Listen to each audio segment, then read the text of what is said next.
Welcome to another episode of In Reality, Lessons from Leaders and Entrepreneurs. I'm your host, John Rebecki, and you're about to hear from an entrepreneur investor whose passion for design and creativity provides a lens to see past cluttered look-alike product categories and discover fresh new opportunities. Craig Dubitsky, the founder of Hello Products, an all-natural oral care product company with one of the best-selling natural toothpaste brands in America, was also an early investor and board member in Method, a natural cleaning products company, as well as co-founder of Evolution of Smooth, more commonly known as EOS. One of the world's largest selling lip balm brands seems to find the potential for new products in otherwise crowded categories. I spoke by phone with Craig while at the Hello Products company headquarters in Montclair, New Jersey. Hi, hello. Hello, thanks for having me. Yeah. Thanks for joining us. If we could start out, let's talk a little bit about the genesis of you as an entrepreneur. When did you start your first business, and how did you eventually transition into creating Hello Products? Well, my first entrepreneurial venture was, I can't remember how old I was, but I was a little kid, and I literally had a lemonade stand, but my lemonade stand also had a car wash because I thought that would be really cool. I'd have a captive audience. I'd be washing cars and people would be thirsty and I could upsell them lemonade. So I think I was probably in like 4th or 5th grade maybe. And I never stopped. I had a window washing business over the summers. I just never, ever stopped. You caught the bug early, and you, as you describe, which most entrepreneurs do, is that they recognize a need or something absent in the market, perhaps an unfulfilled requirement of the consumer, that they're saying, okay, I think there's a spot for me here. And how am I going to fill that? Exactly. So I've been an entrepreneur. The other thing I've been, and I think they're very much related, it's not just because of their French etymologies, but I'm an arbitrageur. So I've always somehow managed to identify discrepancies, and the discrepancies could be in demand for something extant. The discrepancies could be in a shift in culture that's left a void where there's a need for something that's gone unmet or unrecognized. And I've literally been an arbitrageur. I was a currency arb and base metals and base metals derivatives arb. So yeah, I just see these holes and I'm compelled really to fill them in somehow. But you make it sound easy. And one of the things that we always talk about when we talk about entrepreneurship is the hard work involved. And while it's one thing to recognize that need, it's another thing then to put a product in place, to get a plan together, to go through all the steps necessary to finally deliver something to the consumer. Extremely hard, yes. But that's what makes it fun. Yes, it's hard, but guess what? Everything's hard. If you were working the check lane in your local supermarket on the express line at 6:00 when commuters are going into the store and buying what they want for dinner, and your line has got 20 people on it, you know what? You feel stressed too. That's hard too. Everything's hard. So that brings us down into, finding that passion for it, right? And creating a goal or an objective that you personally feel have a stake in to make something happen. Yes. And it has to be, I think, I hate to talk in absolutes, but it does come down to finding out what you really love. And I know that sounds so trite, right? We all love to only do things we love. But if you're in a position where you even have the time to think about what you'd like to do, I think you need to tap into figuring out what you really, really love. Because if you love it, you're going to work really hard, but it's not going to feel like work. It's going to be, wow, I'm doing what I really love, and I'm learning all the time. And if you love it and you're working really hard at it because it's fun for you and it fulfills this deep intrinsic feeling for you, of course you're going to get better at it because you're going to work so hard that you're going to improve all the time. And it's never going to feel like work because you're doing what you love. That passion then translates into excitement, into energy. Absolutely. And then people can feel it. Yeah, and becomes palpable. And what we often talk about, and I'm going to ask you to talk a little bit about Hello Products and how you transition from, let's say, that startup phase and thinking about a product to creating it and then juicing everybody up, getting that excitement going, not only for your staff, but obviously for customers. So why don't we talk a little bit about Hello Products and how you transition there? So I have a history, which is a weird word for me to use because it makes me sound really old. Mm-hmm. have had these set of experiences around consumer packaged goods, everyday items that people consume and use to hopefully, make their lives a little more pleasant. And I've always loved packaging. If you made something, it had to withstand the rigors of transport. It had to look good out in the open. It had to quickly convey to somebody a sense of trust and a sense of purpose. Like, I just loved all that. And it's like $1, right, $5, or it's, so I was always, as a kid, in love with packaging. God really knows why. Probably as a kid, or especially for me, because, Craig, I'm in the printing and packaging business, a lot of that comes down to that emotional connection people get with a brand color, a logo type. It's instantly recognizable. All of it. And it all communicates. And it provides badge value for people, right? I feel good holding this thing. People write their narratives through their things. And I think the world could use some better things. And so people could write even better narratives. So I'm in this particular drugstore, and I walked past the oral care set, and all I saw, and again, I'm just speaking of a personal experience here, right? All I saw were extracted teeth on all these boxes.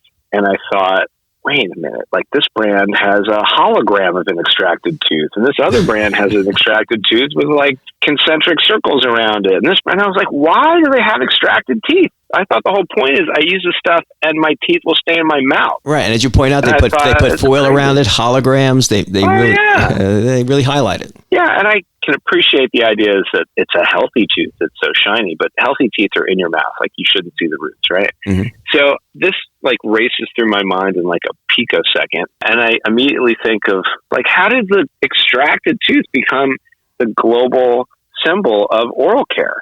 It's like if the symbol of peace became like, a wounded soldier. Like, it just doesn't make any sense to me. So I see this extracted teeth, and they beckon to me, and I pick up a box and I start looking at the ingredients. And the first thing I saw actually was saccharin. I was like, saccharin? Didn't diet sodas get rid of that like 30 years ago? Why is that in toothpaste? And it just kept going on and on and on. I saw at the time this ingredient triclosan, and it's a really scary, to me, it was a scary ingredient. And it turns out a little while after that, the FDA banned triclosan from hand soap. You couldn't wash your hands with it, but it was still in oral care products. So I'm not a chemist, but I didn't need to be a chemist. And I looked at this stuff and I thought, this is really crazy. Extracted teeth, these chemicals, alcohol and mouthwash, all sorts of stuff. And I thought, like sort of at a meta level, everything in the category is about fear and shame. If you're not whitening, you're frightening. It's all scary. Right. And I literally was like, there's nothing friendly going on in this category at all. It's like your mouth is a war zone and we're going to scare the heck out of you. I'm pausing there because I want to curse like crazy, but I'm not. Right. And I thought, that's really insane. And I started to think, I'm like, what's the friendliest word I could think of? And it's hello. Mm-hmm. And I thought, I'm going to make friendly oral care because it's a huge category. You can't disintermediate it, right? You have to brush your teeth every day. You should, multiple times a day. It's not like, do I need to clean my counters every day? Do I need to shave every day? Some people do. There are a lot of categories where you don't really have to engage with them in a big way. They're not that intimate. Right. And I thought, this is a really big one, and it touches on a lot of stuff. Oral health is inextricably tied to whole body health.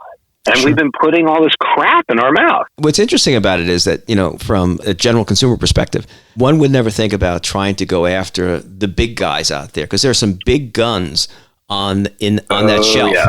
And they have huge market share, but they all look like each other. And they all mimic, and they all say the same thing.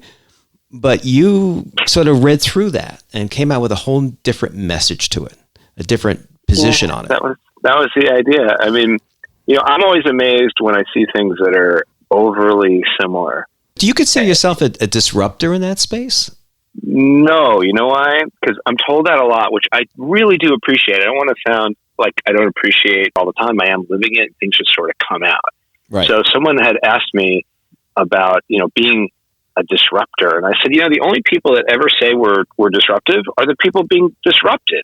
So Craig, you found this spot, this opening in the market. You took that negative connotation to the category and you wanted to turn that into a very positive connotation. So tell me about how you got involved in developing the products and moving the company forward, where now you're out there selling and bringing on employees and creating and scaling up. Sure. So the first thing I did was, the first person I started working with, there were really two people, but the very, very first one was my head of R&D and formulator, because a couple of things. One is I wanted to be very prescriptive about what went into the product, and I'm not a chemist. So it was as much about what wasn't going to go in as what was going to go in, but they had to be efficacious because it's a serious category. So I needed to make sure that the efficacy of the product was without question. Like, it has to work and be awesome. To do that right, I had to bring in a formulator. And the other thing was I wanted to make sure we at Hello Products, because it's a company, even though I was the founder and I was the only employee for a while, that I was building an enterprise. And I wanted the enterprise to own that IP, the intellectual property, around what we were creating. And I wanted us to be able to manufacture where and how we wanted and be, again, very prescriptive about how we sourced things, because I felt that was a really important bit of what we were doing. So the first person I started working with was a formulator. The next person I started working with right away was our VP of finance.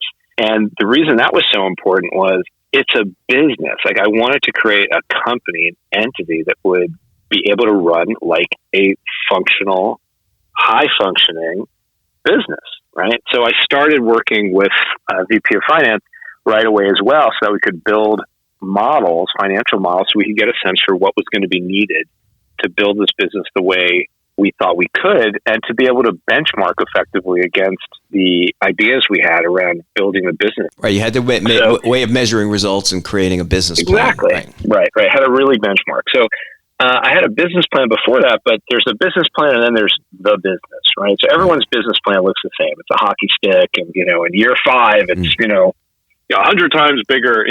Right. Every business plan I've ever read, because I'm an investor person too. So every business plan looks like that. The Hello business plan, it was like a coffee table book. And it was like a coffee table book because I wanted to make something that when someone saw this, if I showed this to an investor or any other human being, investors are human beings, they would look at it and basically go, like, this is amazing. I want to display this thing. And someone crazy enough to write a tome like this with visuals like this, if they can do this, they're going to make this thing real. And I want it to be so visceral that it would be like undeniable. So I brought on board, the other person I brought on board was a head of supply chain and logistics who could help with manufacturing. Right. Because again, you could dream it, but you have to be able to make it. And how are you going to produce it? And where are you going to produce it? And how are you going to make sure the quality is there? Again, this wasn't a normal startup in that we weren't going to make a couple of items and see if we can get into a little local store and see if we can get a test market going, because it's such a big category. I felt the only way to really attack it with some gravitas where people were going to take you seriously was to really go for it. It was like go big or go home kind of thing. Mm-hmm. So that was also important when talking to retailers, because you had asked about, our customers, not just in end users of the product, but in terms of our retail partners. And they had to know, if we take this in, any big retailer that takes in a product, they're usually removing something else. And that thing that they're removing is a known entity. And if they're taking something new in, you're an unknown entity. Right. So I was very fortunate to have had these really great experiences with brands like Method and EOS and Popcorn Indiana and Boots out of the UK. And I was very lucky that these brands sparked for people. So when you started out, we talked about, you bring on those first employees, you get some products going, you have to now, as you say, go big or go home. So you had the meetings with probably some fairly substantial retailers, at least to get the product started in the marketplace. Once you got that started, now you got to expand the team. Did you? Yes. And then did you have? But we didn't expand right away. We were very small for a long time. So you kept it very close knit. Understatement. And what I would say is, I don't ever like to think that we have employees. I know that sounds also like a little goofy, but we're a brand you join. Even the people that consume the products that we make, I feel like they join the brand. And the people that I'm lucky enough to work with, like we finish each other's sentences. I'll put it another way. When you're an entrepreneur and you start something, if you're the person with the idea and you get other people infected with that idea, right?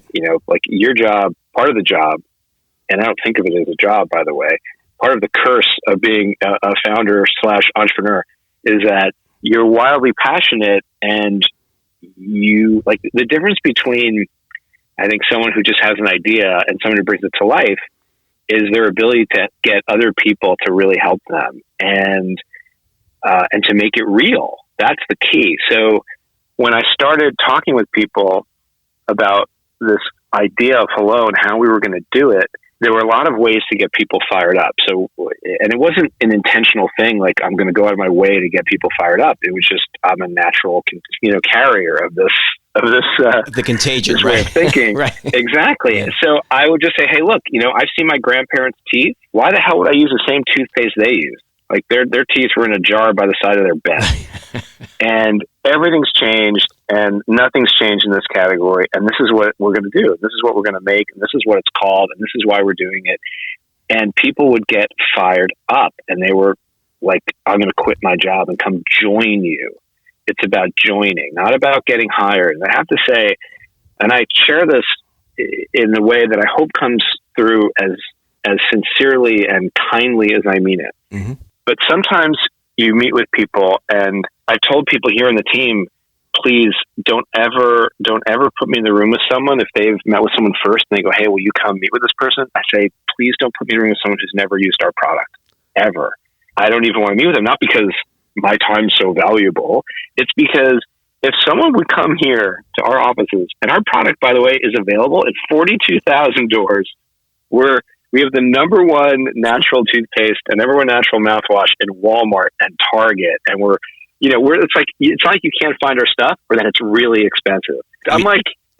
It's like just crazy. Well, it's like walking into an interview at Coke and you're drinking a Pepsi. It's like, you just don't do that. Tell this to students in particular, because we've literally had people come in here and they'll, basically they'll tell you all the things that they want. Like, these are my career objectives. And I'm like, that's really great. You have a spreadsheet and you've got all the things mapped out and when you want what to happen in your life. And that's fabulous. But you haven't shared one thing you would do to make Hello better if you were here. You've talked about all the things you want. If you're creating something, or if you're looking to join something and add your special magic to it, you got to do the homework and you have to figure out what you're going to bring that's going to make you part of that magic. What's interesting is that, and I've spoken to a fair number of leaders and entrepreneurs over the years and a lot of business owners. And one of the things you get a sense right away when someone speaks to you, Craig, is that you get a sense of the energy level involved and the passion you feel about it. So it's not, so if you created a vision for the company and you have a set of core values, those are the types of things that you wear on your shirt sleeve. It's not something that you hang on the wall. One of the things that I always find about when somebody, because I was one of the founders of our company, is that it creates a certain dynamic or an energy within the organization that everybody feels, and they're excited about coming to work and getting things done. It is palpable, because it doesn't feel like, again, like no one feels put upon. Like no one here clocks in or clocks out. Everyone here, because I know one of the things we're going to focus on, and we are focusing on, is leadership. And I think being a good leader, and I wouldn't say I'm a good leader. I never think of myself as a leader. I just think of myself as, like you were saying, a carrier, right? Mm-hmm. And my job is to find the coolest, smartest, best people, like best meaning high integrity, creative, willing to really go for stuff, and let them do their greatest, best work and remove any kind of potential stumbling block that can get in the way from them being awesome at what they love to do. And one of the things that we developed here that I'm really so proud of and excited about is actually when we get to a point where someone is a potential candidate to join us here, is that we give them homework. And if someone ever balks at the homework, well, then we know right away they're probably not a fit. But It's really fun homework. It's not hard homework, because we want to get to know people in a different way than you'd ever get to know from, like, oh, let's check their references. when you find out from someone, like I literally ask people to think of something that makes them really happy and then draw it. And, you learn so much about A, what makes them really happy, and B, how comfortable they are. Because guess what? Not everybody can draw. No shit. Not everyone can draw. Like, of course, like not everyone can draw. At least not draw well. Right. But if you can hold an implement, or guess what? Maybe someone else is going to say, you know what? And this is stuff we've seen. You know what? I can't draw to save my life, but boy, I'm really, really killer at using the World Wide Interwebs, and I'm going to find every single picture that I can come up with that's going to convey to you visually what makes me really happy. And that's just one example of one of the things that I put in this questionnaire. But it was done to make people get a sense for what we're like as people here, what they're like as a person, how together we can create something that's much bigger than either one of us could do on our own. Yeah, so both sides get a sense of what they're getting into, or you're getting a better sense of who you're hiring, and they're getting a better sense of what team they're joining. Exactly, and what's the culture really like? Mm-hmm. Yeah, I think it's a really interesting perspective, and especially, when you, and any founder or entrepreneur, you build a culture within the organization. And what I'm hearing words are like openness and creativity, but not only creativity, that's a great word, but you encourage it. You get people to think differently. And I think that's so important. Absolutely. And because everyone is creative. Right. So what you're saying is, let people do that, they grow. Yeah. So what you're saying is you get people to transition their job description. You look at that job description, that's something that's day one, and then you throw it out, because what you're saying is that I hire people to do a function, but I want them to be involved in the totality of the business. So I like to say it's a combination of the math and the magic. Got it. Right. So we all have to know how to do the functional bits, because that's like how we survive and take care of the really important needs, not the basic general, the really important underpinnings of a business. But the part that makes us thrive and make people want to join us is all the magical stuff. And it's not like, oh yeah, we have dogs in the office, that's the magic. Like, it's great that we have dogs in the office, but no, it's because the people here have awesome dogs and they want to bring them in. It's all about the people. The people make the magic. And my job was to set the stage so more of that could happen. I was the founder CEO. Now, I don't want to say just the founder, because it's the best job ever, with all due respect to everyone else's role here at Hello. I think I have the most fun. Because I get to sort of like run around the most between a lot of different functions. But, I have a CEO, and she and I talk about this all the time. And it's really important that we set the stage. That's a big part of the job.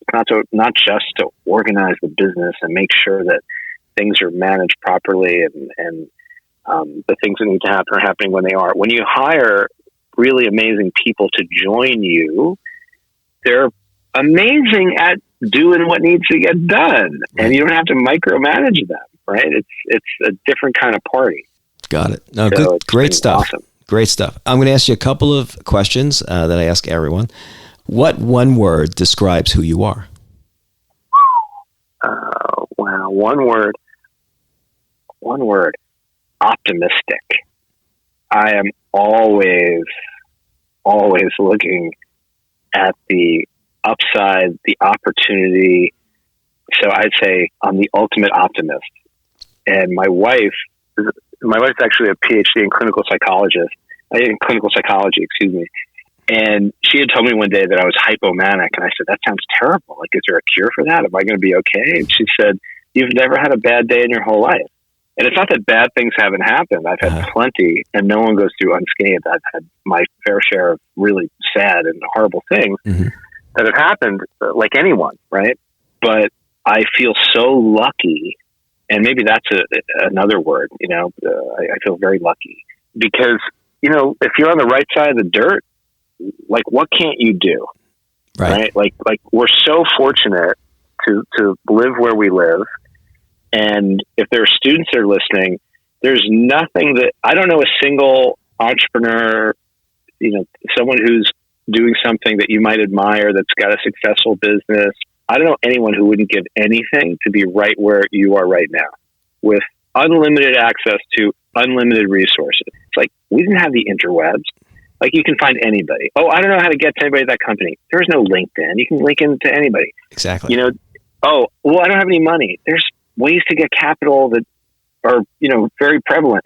It all comes down to the power of the idea and the passion you have to help bring that idea to life and to get other people to believe. And a lot of that comes down to passion, but the other thing it comes down to is being professional about it and really, really respectful of other people's time. Is there someone in particular that helped you along the way that you would say, this person made a real difference for me? It's going to also sound trite, but I'd say I have a couple. Mm-hmm. I have a couple, and they're probably, I would hope, true for other people. One is my mother, who always instilled in me this idea that there was nothing wrong in trying, and that basically you could do anything. So I think my optimism certainly came from my mom, and that it was okay to try to apply creativity to anything. I got that from my mom. And that was really important because that gave me license, I think, to try a lot of different things. And next is my bride. I have the most amazing, I'm the luckiest person you just met, right? So I hope everyone feels if they're with somebody that they married up or they partnered up. My wife is amazing, and she is very, very grounded, and we're very different, but we're so alike in the important ways.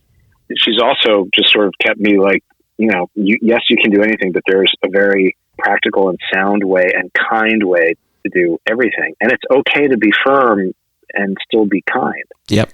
And I'm learning all the time from her and with her. So that's great stuff. The two most important people. Craig, I got to tell you, thanks so much for agreeing to be part of this podcast. And we really appreciate your input and insights. No, my pleasure. And if people want to get in touch, they should. There's a Skype button. I give my cell phone out all the time too to people, which I'm happy to do. It's 917-392-1000. And you can find us online, obviously, helloproducts.com. You can find our products everywhere. Hopefully you're buying your oral care, and hopefully next time you go to the dentist too. All great stuff. And don't forget to floss. Floss every day. Craig, thanks so much, man. Appreciate it. Sure. Thank you. Bye. Bye.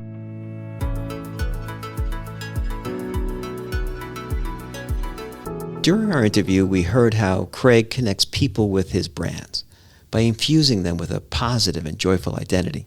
But it's more than just clever packaging. It's about rethinking what goes into the product and how people identify with it.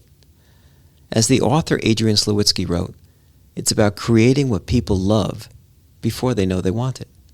Craig talked about driving his entrepreneurial passion and creativity into his company's culture. He spoke of people joining his company, not just being hired, and how critical it was for applicants to be prepared and know everything possible about the business before being interviewed, and thereby demonstrating their potential contribution to the organization. Thanks again to Craig for contributing these valuable insights and lessons for our podcast listeners.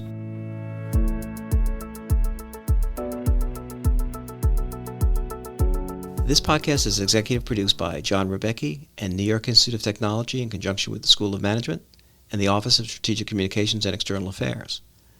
Our executive producer and social media strategist is Pauletta Lamanier. The Director of Professional Enrichment and producer of this podcast is Deborah Cohen. Our audio editor and mixer is Brian Falk from Abacus Entertainment. Our graphic team is Paula Geraldo and Julia Donahue. Special thanks to Karen Marie Belknap, Jacqueline Compton, and Petra Shantaraga. Until next time.